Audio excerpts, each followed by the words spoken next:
নমস্কার। ঠাকুর, মা স্বামীজি আর আমার গুরু মহারাজের চরণে প্রণাম নিবেদন করে শুরু করছি আজকের পাঠ। আজ আমি আপনাদের স্বামী ভূতেশানন্দজি মহারাজের বলা কিছু প্রশ্নোত্তর পর্ব নিয়ে আলোচনা করব। প্রশ্ন: আমরা তাকে ডাকছি, তিনি শুনছেন কি মহারাজ? মহারাজের উত্তর: নিশ্চয়ই তিনি শুনছেন, এতে কোনো সন্দেহ নেই, কিন্তু তিনি উত্তর দিচ্ছেন না। অভাববোধ তো ভালো, কোনো অভাববোধ না থাকলে কি তাকে মনে করতে? উত্তর দিচ্ছেন না অর্থাৎ তাঁর ভিতরে কি প্রতিক্রিয়া হচ্ছে তা তুমি জানতে পারছো না। আর তুমি যা ভালো মনে করো তাতেই যে প্রকৃতপক্ষে তোমার ভালো হবে এমন তো কোনো কথা নেই। তিনি তোমার জন্য যা ভালো হয় তাই বিধান করুন, এই ভাব মনে রাখা সবচেয়ে ভালো। প্রশ্ন: তাঁকে ডাকলে তিনি কি শোনেন? আমরা বুঝতে পারি না কেন মহারাজ? মহারাজের উত্তর: তিনি শুনতে পাচ্ছেন কি না বুঝতে পারবে না। তাঁকে ডাকা কারেক্ট বা ইনকারেক্ট হচ্ছে কি না এই নিয়ে ভেবো না। যেভাবেই তাঁকে ডাকো না কেন তিনি বুঝতে পারবেন। আমরা যতই ভুল করি না কেন তিনি ঠিকই বুঝতে পারেন। অনেকে মনে করে মন্ত্র ভুল বলছি তাই কাজ হচ্ছে না। তিনি কি ভূতপ্রেত নাকি যে মন্ত্রের বশ হবেন? তিনি কি জানেন না যে আমরা তাঁকেই ডাকছি?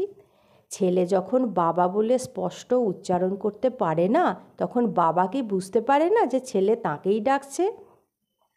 এই জন্য সঠিক পথে এগিয়ে যাওয়ার জন্য প্রথম ভাবের আরোপ করতে হয়, সাধুদের কথা চিন্তা করতে হয়, তাদের প্রবৃত্ত জীবনী গ্রন্থ পড়তে হয়। এটি সাধুসঙ্গ, এতে ছোঁয়া লাগে। সৎসঙ্গে মনটাও সেইভাবে ভাবিত হয়।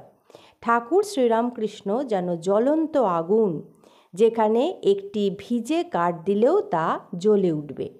সামান্য অধিকারী হলেও সে তার কৃপায় পূর্ণ হয়ে উঠবে। প্রশ্ন: ভগবানের দিকে এগোবো কী করে মহারাজ? মহারাজের উত্তর: ভগবানকে যত আপন বোধ হবে, মন যত শুদ্ধ হবে, তত এগোনো যায়। ভগবান যেরকম প্রবৃত্ত শুদ্ধ, যদি নিজেকে তেমন প্রবৃত্ত শুদ্ধ মনে করো তবেই তাঁর দিকে ক্রমশ এগোচ্ছ বুঝতে হবে।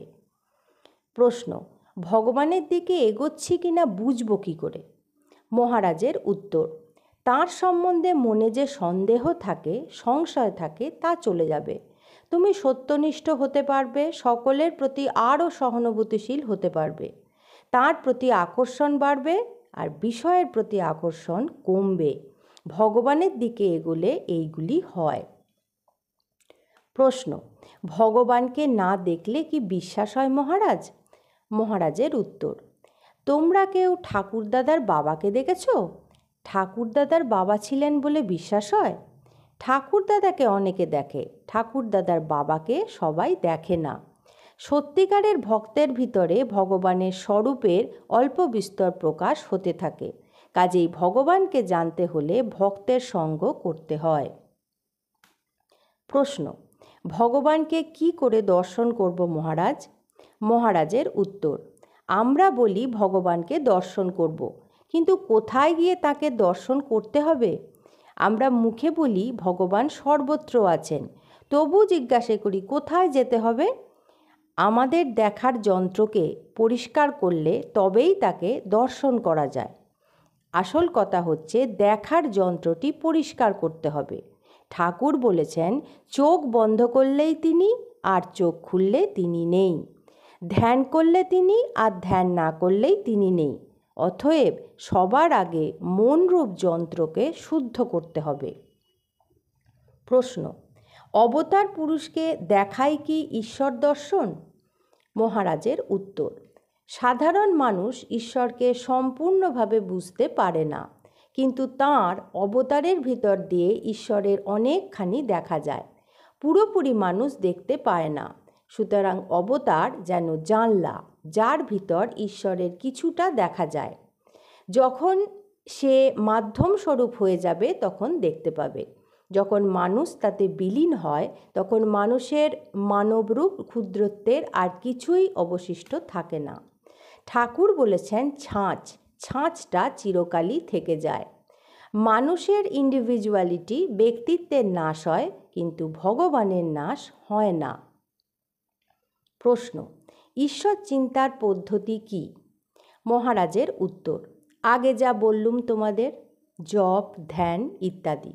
তাঁর গুণের চিন্তা, তিনি শুদ্ধ, নিষ্পাপ, তিনি সকলের প্রতি করুণা সম্পন্ন, এইভাবে চিন্তা করা, তাঁকে ভালোবাসা, এই হলো প্রধান কাজ, এই হচ্ছে সার কথা।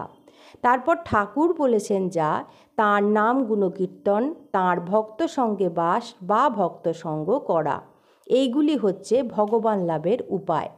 ভগবান চিন্তার পদ্ধতি বিভিন্ন জনের ক্ষেত্রে বিভিন্ন রকম। কারো হয়তো ইমোশনাল অ্যাপ্রোচ, আবার কেউ শান্ত, দাস্য, সখ্য, বাৎসল্য ও মধুর, এই সব ভাবেতে তাঁর চিন্তা করতে পারে। কেউ বিচারপ্রবণ, সে বিচার করে জগতের এবং তাঁর নিজের স্বরূপকে বুঝতে চেষ্টা করে, তাতেও তা ভগবানের চিন্তায় পর্যবসতি হয়। কেউ বা নানা সৎকর্মের অর্থাৎ নিষ্কাম কর্মের ভিতর দিয়েও ভগবানের চিন্তা করতে পারে। প্রশ্ন, মানুষের সঙ্গে ঈশ্বরের পরিচয় কে করিয়ে দেন মহারাজ? মহারাজের উত্তর, ঈশ্বরের সঙ্গে পরিচয় করিয়ে দেওয়ার কোনো প্রয়োজন নেই। তিনি তোমার ভিতরেই আছেন। তিনি তোমার অন্তরের দিকে তোমার দৃষ্টি ফেরাতে চেষ্টা করছেন।